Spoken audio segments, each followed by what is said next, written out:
KG నుంచి PG వరకు విద్యా వ్యవస్థలో అనేక మార్పులు రాబోతున్నాయి. మనందరం ఎంతసేపు ఢిల్లీ మోడల్, కేరళ మోడల్ గురించి మాట్లాడతాం. మీ అందరి సహకారంతో 5 సంవత్సరాలు ఆంధ్రప్రదేశ్ మోడల్ ఏంటో దేశానికి కలిసికట్టుగా చూపిద్దామని ఈ సభాముఖంగా కోరుతున్నా. నేను విద్యాశాఖ మంత్రి అయినప్పుడు గౌరవ ముఖ్యమంత్రి గారు నాకు చెప్పారు, హైయర్ ఎడ్యుకేషన్లో కూడా మనం వెనకబడి ఉన్నాం. ఎన్ఐఆర్ఎఫ్ ర్యాంకింగ్లో భారతదేశంలోనే 9వ స్థానంలో ఉన్నాం. 3వ స్థానానికి తీసుకురండి. ప్రపంచంలోనే వచ్చే 5 సంవత్సరాలు ఒక గవర్నమెంట్ యూనివర్సిటీ, ప్రభుత్వ యూనివర్సిటీ ప్రపంచంలోనే 100 స్థానాల్లో ఒక స్థానం కైవసం చేసుకోండి అనే ఆదేశాలు గౌరవ ముఖ్యమంత్రి గారు జారీ చేశారు. విలువలతో కూడిన విద్య చాలా చాలా అవసరం. మార్కులు, ర్యాంకులు ఎంత ముఖ్యమో విలువలు కూడా అంతకన్నా ముఖ్యం. మహిళల్ని గౌరవిస్తాం, ఇతరులకి సహాయపడతాం, ఉపాధ్యాయుల్ని గౌరవిస్తాం లాంటి విలువలు విద్యలో చాలా చాలా అవసరం.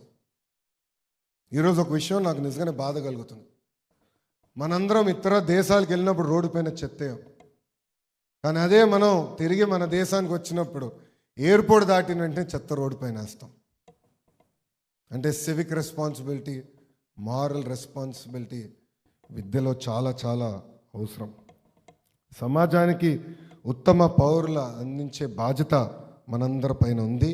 ఆ శక్తి ఇక్కడున్న ఉపాధ్యాయులకి తక్కుతుందని ఈ సభాముఖంగా తెలుపుతున్నాను.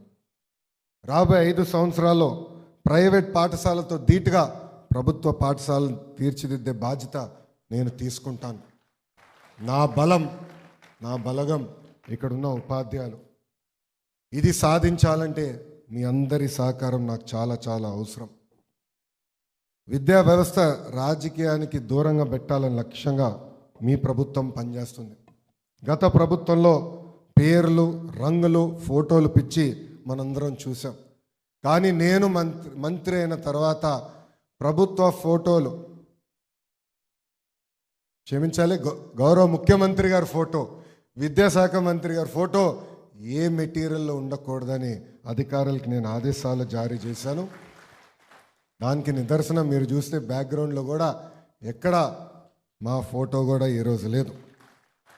అంతేకాదు ప్రభుత్వ పథకాలు కూడా పెద్దల పేర్లు పెట్టాం. డాక్టర్ సర్వేపల్లి రాధాకృష్ణన్ గారు, ఏపీజే అబ్దుల్ కలాం గారు, డొక్కా సీతమ్మ గారు లాంటి గొప్ప వ్యక్తులు పేర్లు కూడా పెడతాం జరిగింది. ఒక పాఠం చెప్పాలంటే ఎంత కష్టపడాలో నాకన్నా మీకే బాగా తెలుసు. అంతేకాదు అక్కడున్న పిల్లలందరినీ ఆకర్షించుకుని పాఠాలు చెప్తాం చాలా చాలా కష్టమైంది. ఒక క్లాస్కి వెళ్ళాలంటే ఎంత ప్రిపరేటరీ వర్క్ అవసరమో మనందరికి తెలిసిన విషయమే. అందుకే నేను మంత్రి అయిన తర్వాత యాప్ల భారం తగ్గించాలి, ఫోటోలు తీసే పని మానేయాలని లక్ష్యంగా మీ ప్రభుత్వం పనిచేస్తుంది. ఎక్కడా మీరు కేవలం చదువులు చెప్పాలి, అవుట్కమ్ బేస్డ్ ఎడ్యుకేషన్ తీసుకునే లక్ష్యంతో మీ ప్రభుత్వం పనిచేస్తుందని ఈ సభాముఖంగా చెప్తున్నా. గతంలో అనేక యాప్ల భారం మీ పైన పెట్టారు. చదువుకొని ఎక్కువ ముందల టాయిలెట్లు ఫోటో తీయాలి, మధ్యాహ్న భోజనం ఫోటోలు తీయాలి, ఇదే గోల్ నడిచేది.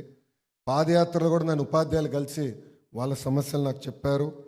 అది నేను అధికారులు కూడా చెప్తాం జరిగింది.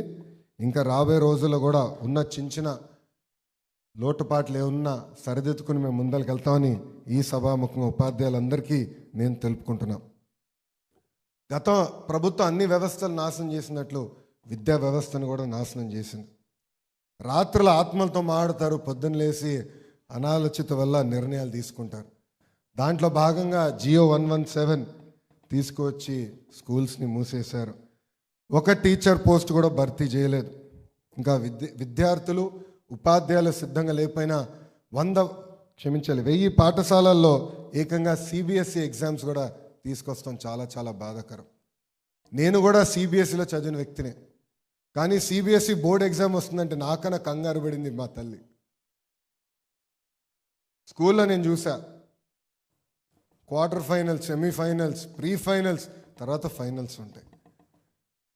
నేను ఇమ్మీడియట్గా గౌరవ సెక్రటరీ గారితో చర్చించి ఎగ్జామ్స్ ఏర్పాటు చేస్తే 90% మంది విద్యార్థులు ఎగ్జామ్స్లో ఫెయిల్ అవుతాం జరిగింది. అంటే ఎలాంటి ప్రిపరేషన్ లేకుండా సంస్కరణలు తీసుకొస్తే ఇదే సమస్య. గతంలో చూసాం, టోఫల్ అన్నారు, ఐబీ అన్నారు, కానీ ఆ శిక్షణ ఇచ్చే ఏకంగా ఉపాధ్యాయులు లేని పరిస్థితి. 10 కోట్ల రూపాయలు అలాంటి కార్యక్రమాల్లో ఖర్చు పెడతాం. చాలా చాలా బాధాకరం. సంస్కరణలు తీసుకురావాలి, కానీ అందరితో చర్చించాలి, వ్యవస్థలను తయారు చేయాలి. ప్రత్యేకంగా విద్యా వ్యవస్థల్లో ఒక రోజుతో సంస్కరణలు తీసుకురాలేం. ఈరోజు మనం తీసుకున్న నిర్ణయం లక్షలాది మంది పిల్లల పైన భారంగా మారచ్చు, లేదంటే వాళ్ళ భవిష్యత్తు మార్చవచ్చు. అందుకే మీ ప్రభుత్వం ఒక సంస్కరణలు తీసుకురావాలంటే అందరితో చర్చించి, ఉపాధ్యాయులు సిద్ధంగా ఉన్నారా, పిల్లలు సిద్ధంగా ఉన్నారా, ఒక నిర్ణయం తీసుకుంటే దానివల్ల రాబోయే సమస్య ఏంటి అన్నీ తెలుసుకున్న తర్వాతనే, చర్చించిన తర్వాతనే అమలు చేస్తాం జరిగింది. గత ప్రభుత్వంలో మీరు చూశారు, మీకేమైనా సమస్య ఉంటే చెప్పుకునేదానికి అధికారులు దొరికేవారు కాదు. అలాంటిది మేము నిర్ణయం తీసుకున్నాం, వారానికి ఒకరోజు కనీసం 3 గంటలు మీకు ఎలాంటి సమస్యలు ఉన్నా వచ్చి చెప్పండి, మేము తెలుసుకుంటాం, తర్వాత మేము చర్చిస్తాం, ఆ సమస్యలను పరిష్కరించే బాధ్యత మేము తీసుకుంటామని మీ ప్రభుత్వం ఇప్పటికే నిర్ణయం తీసుకుంది. మనం చూసాం, గతంలో ప్రభుత్వంలో పబ్లిసిటీ ఎక్కువ, పని తక్కువ. దాంట్లో భాగంగా నా నెత్తిమైన 6,500 కోట్ల రూపాయలు బకాయిలు పెట్టి వెళ్ళిపోతాం కూడా జరిగింది. గడిచిన 5 ఏళ్ళలో గత ప్రభుత్వం తీసుకున్న నిర్ణయాల వల్ల దాదాపు 4 లక్షల మంది విద్యార్థులు ప్రభుత్వ పాఠశాలల్లో తగ్గిపోయారు. ఇది కూడా చాలా చాలా బాధాకరమైన పరిస్థితి. త్వరలోనే మెగా డిఎస్సి నిర్వహించబోతున్నాం. క్లాస్కి ఒక టీచర్, మెగా డిఎస్సితో పాటు క్లాస్కి ఒక టీచర్ అందించే లక్ష్యంతో మీ ప్రభుత్వం పనిచేస్తుంది.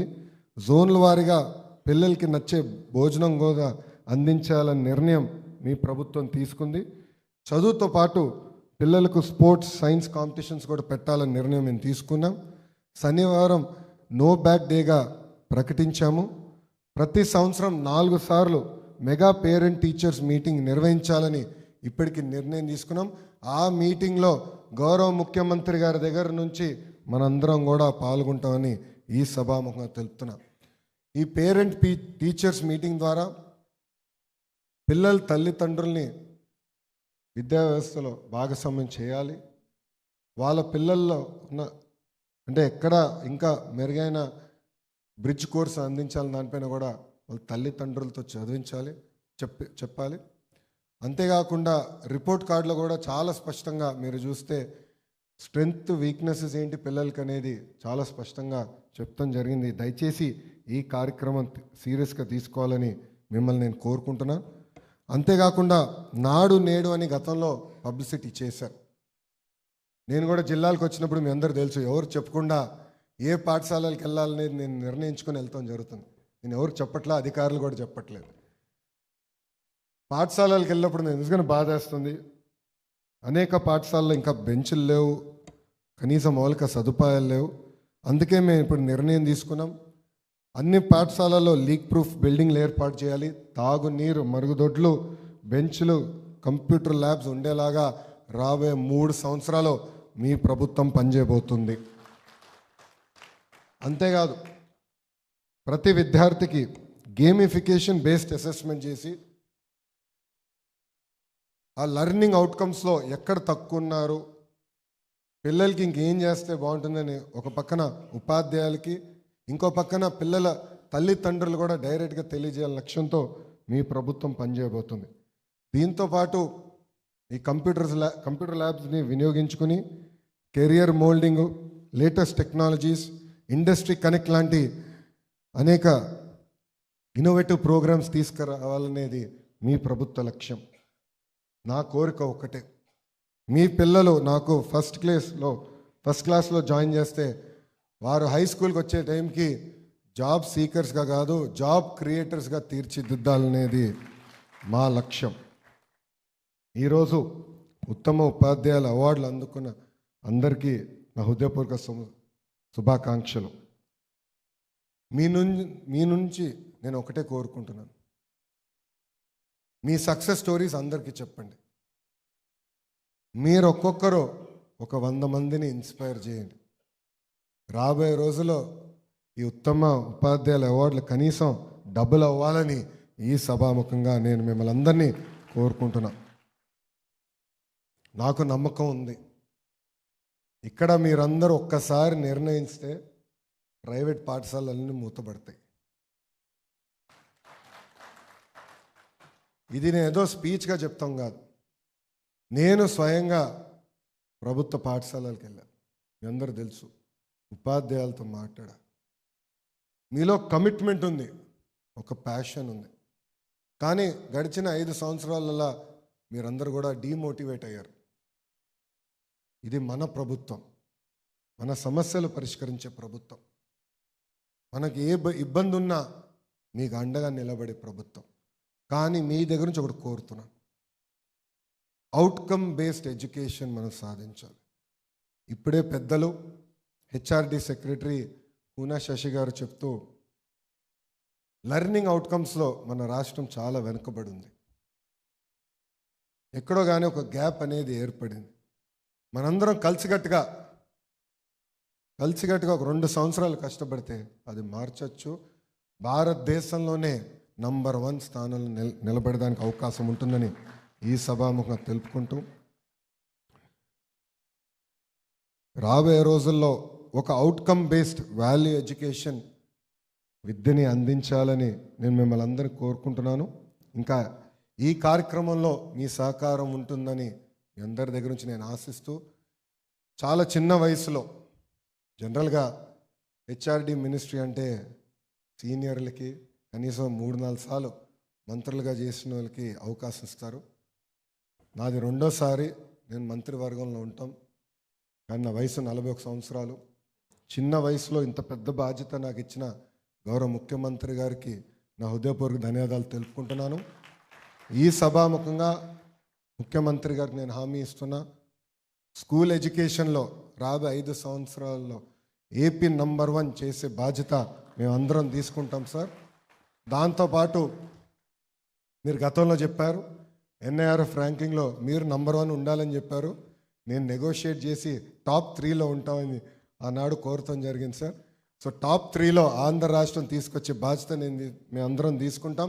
దాంతోపాటు ప్రపంచంలోనే టాప్ 100లో ఒక స్థానం ఆంధ్ర రాష్ట్రానికి చెందిన ప్రభుత్వ యూనివర్సిటీ కూడా కైవసం చేసుకుంటుందని ఈ సభాముఖంగా గౌరవ ముఖ్యమంత్రి గారికి నేను హామీ ఇస్తూ, నాకు ఇంత అద్భుతమైన అవకాశం ఇచ్చిన ఉపాధ్యాయులందరికీ పేరు పేరున నా హృదయపూర్వక ధన్యవాదాలు తెలుపుకుంటూ మీ అందరి దగ్గర నుంచి సెలవు తీసుకుంటున్నా. జై Hind. Thank you, sir. Thank you so much for the wonderful words. And the moment that we all have been waiting for,